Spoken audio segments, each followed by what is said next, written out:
Hello, I'm Tony Perkins, President of the Family Research Council here in Washington, D.C. You may be asking yourself, how will same-sex marriage affect my family? Well, based on the evidence, everything changes when same-sex marriage becomes legal.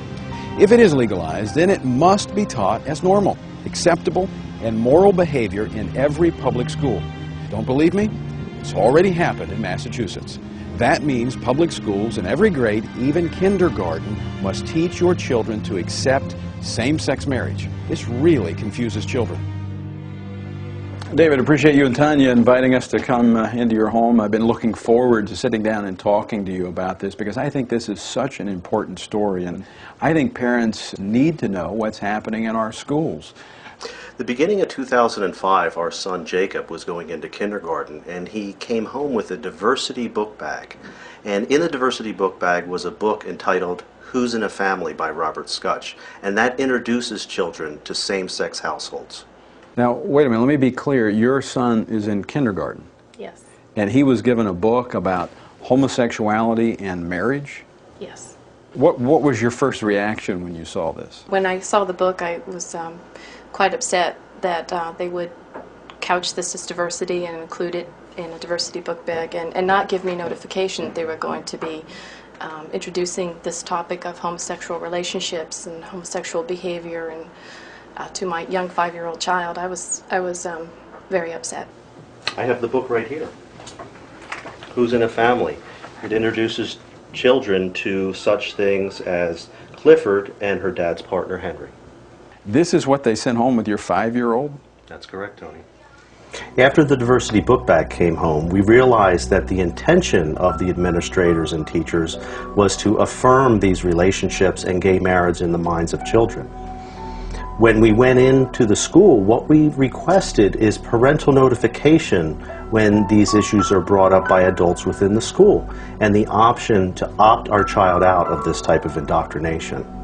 Said we didn't think, number one, it was appropriate to discuss that with our 5-year-old, and that if we ever felt it was necessary to have that discussion with our son, we would choose the timing and the manner in which to discuss it with him. And then she said, well, she had checked with the administrators and they had said that this was not a parental notification issue, and in fact that any adult in the school could discuss homosexual families and homosexual issues with our children.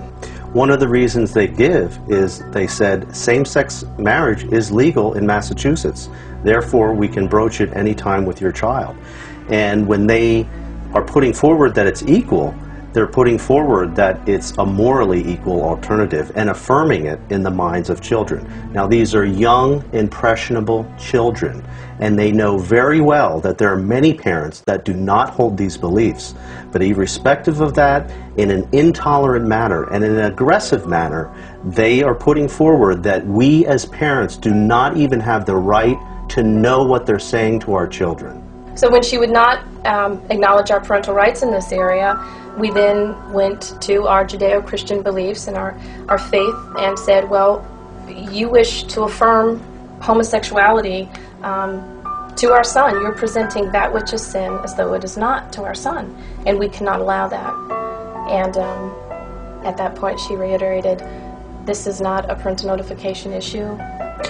It is our sacred duty as parents to guide our child. What they did and what they were doing at the point where they won't allow parental notification or the option to opt out is they were taking the parental role for themselves. And they had no tolerance for the notion that parents have the right to be the primary directors of the child's upbringing and moral education. And I said, I'm prepared to sit here all night until I see some form of accommodation as a parent. To make a long story short, the accommodation they gave was to put me in handcuffs and send me to jail. I couldn't believe that they were willing to arrest my husband because my husband and I just wanted parental notification. I was willing to see how far this administration would go in denying us our rights and squashing parental rights. and they were willing to handcuff a father and send him to jail. It was a 6x8 cell, filthy. But, you know, I felt I didn't have a choice at that point in order to fulfill my role and duty as a father.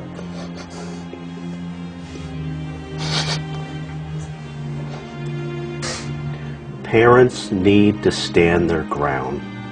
If they intend to have a war over our parental rights, battling for the hearts, minds, and souls of our children, then let it begin here. Do you see the implications of same-sex marriage being legalized in your state? It affects every family and every child, including yours.